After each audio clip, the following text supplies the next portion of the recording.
Hello আসসালামু আলাইকুম। চলে আসলাম আজকে নতুন একটা ভিডিও নিয়ে, আমার লেয়ার মুরগির বাচ্চার ভিডিও।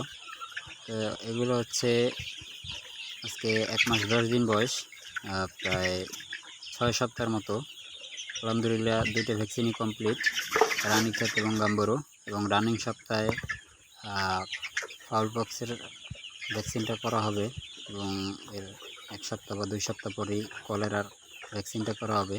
মোটামুটি সব ভ্যাকসিন কমপ্লিট করলে মুরগি আল্লাহর রহমতে সুস্থই থাকে এবং ডিমের প্রোডাকশনটা ভালো আসে। দেখা যায় পরবর্তীতে রোগ ব্যাধি কম দেখা দেয়, কারণ এগুলো আমরা নিজেদের জন্যই তৈরি করি। এগুলো আমরা বাইরে বিক্রি করি না তেমন একটা, কারণ আমাদের পাশে আর একটা শেড আছে যেখানে আমরা খাঁচায় উঠাই। তো এই মুরগিগুলো আসলে 120 থেকে 30 দিনের ভিতরে ডিমে আসে এবং আমরা তখন খাঁচায় উঠাই তার আগেই, ডিম পাড়ার আগে।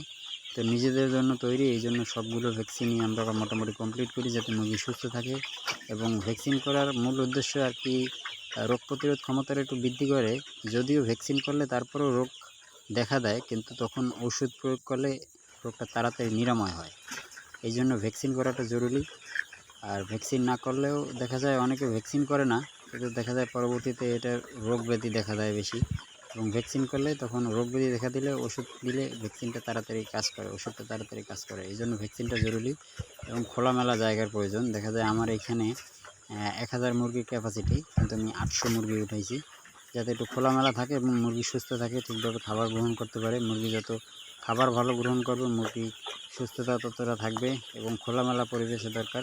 দেখতেই পাচ্ছেন আমার পুরো খোলামেলা জায়গা, কারণ প্রচণ্ড গরমে মুরগি অসুস্থ যাতে না হয়, এই জন্য সব জায়গা খোলা রাখা আছে যাতে মুরগির কোনো সমস্যা না হয়। এবং ফ্যান তো আছেই, এই জন্য যাতে মুরগি অসুস্থ না হয়। তাই ধন্যবাদ সবাইকে। আজকের ভিডিও এই পর্যন্তই, পাশে থাকবেন।